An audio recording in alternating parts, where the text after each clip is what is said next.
everyone. So I'm finally getting to where I can cook up some of my sap. The maple trees have been producing well, other than on the days that the temperatures aren't fluctuating, we don't get a whole lot.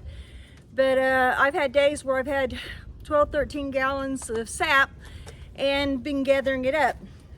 It's kind of windy today, so on my new place to cook, I've tarped it off a little bit just to kind of keep the wind from constantly blowing in there and burning up the wood faster and that type of thing. So my sons created this past summer, Philip mainly, and so that I could cook the sap, because the previous years I just had an open fire pit and it was difficult. There was a lot of leaning. It burned an excessive amount of wood. So we're trying that this year. So one of the first things you got to do is get a good fire going, which I do, and then I kind of close up the end to keep a certain amount of air out, especially on the windy days. Okay, in here I have a big metal grate that goes across that's allowing the flames to come up and lick the bottom of the pans.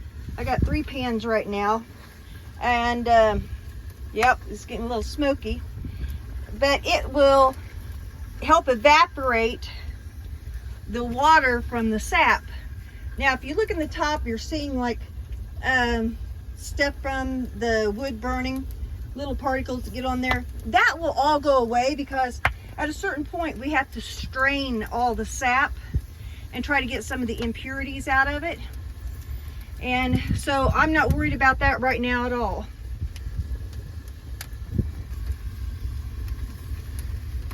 As the sap starts boiling and releasing a lot of the moisture into the air, then I have a jug that I'll come in and I will put more in there and try to make sure that I keep it in plenty. I'm just doing this a little bit early right now. It still has a lot to go.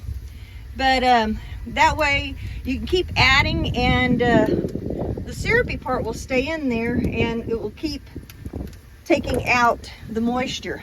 Now the reason I don't do this inside on the stove is because it would get way too much moisture in the air into the kitchen. Now at some of the last stages, I actually do like to finish it up in the kitchen, because I'm straining it and you know, getting the last part of it to boil, and I got a little bit more control and I'm able to get it into the jars easier and things like that. But most of the time it's out here doing this, and my kitchen's not getting all steamy from it, and my vent hood's not having droplets drip from it or anything like that. But I'll share some more with you in a little bit as we're cooking this up. But I've got a lot of cooking to do, and yeah, it's going to take a lot of wood, but we're out in the middle of the woods, so we've got it to spare.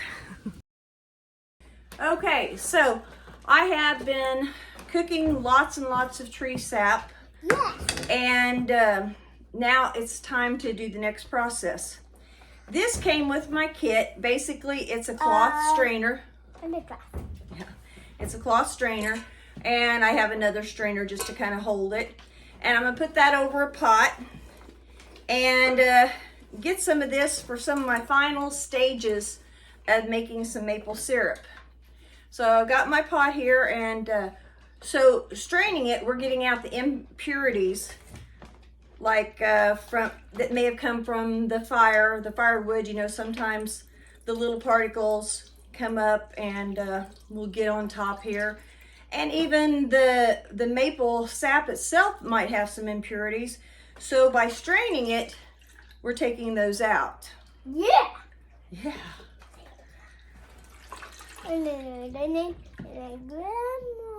So I'm gonna do this. I gotta help her today.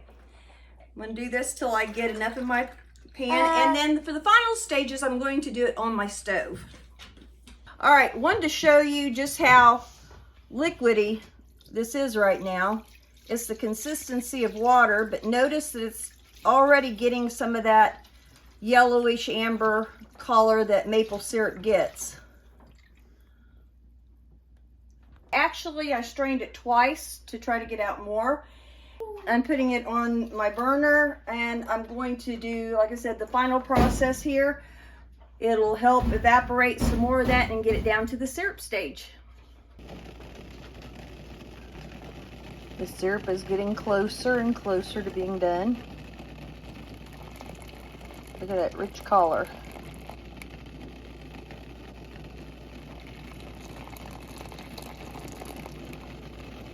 While that's happening, I need to go start another batch outside.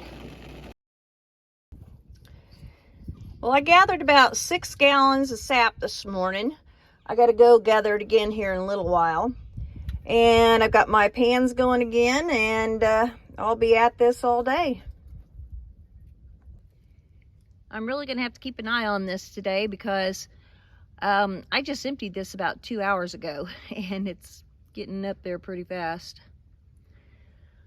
And just a reminder, there's the tap, and I'm going to go through the hose and down, and drips in.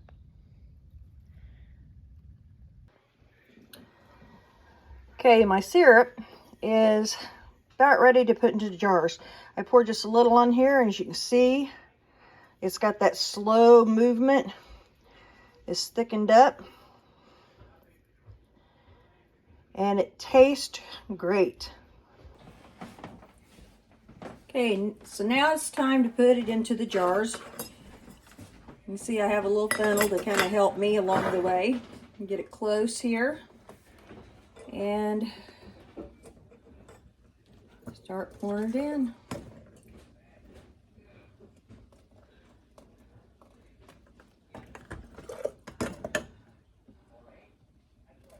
This can be a little bit messy and sticky, and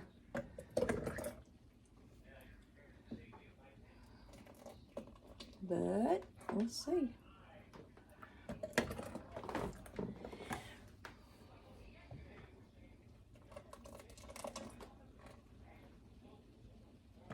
All right. I don't want to go all the way full. I want to get it up there some. All right. I've got my lid with the plastic seal on there. I'm going to place that on. Screw it on a little bit firm, not too tight. And then I'm ready for the others. So basically I got 5 pints in this batch. I got a little bit more, and I'm just going to pour it into some that I had left from last year. Now, what I had last year was a lighter color than what I have this year. And it might be due to that there was extra smoke because I had it enclosed, but I did filter it out even more. Or maybe I didn't get it as thick as it should be last year, but I'm just going to add some of what I have left over into this here. Just don't want to waste it.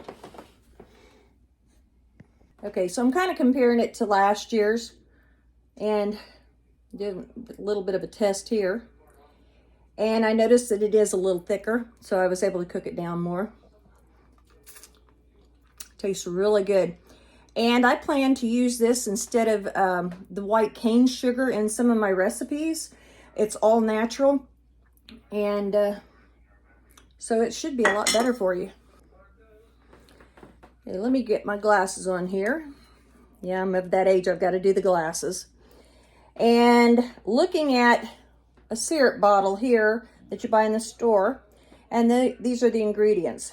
Corn syrup, high fructose corn syrup, water, cellulose gum, caramel color, salt, natural and artificial flavor, sodium benzoate, and sorbic acid, and sodium, some big word I can't pronounce. And what's in this? 100% maple. Got to be better for you. We hope you enjoyed watching Chamberlain Family Farms. You can contact us at chamberlainff@gmail.com. You can also check us out on Facebook, Chamberlain Family Farms. We hope you enjoyed. Please like and subscribe.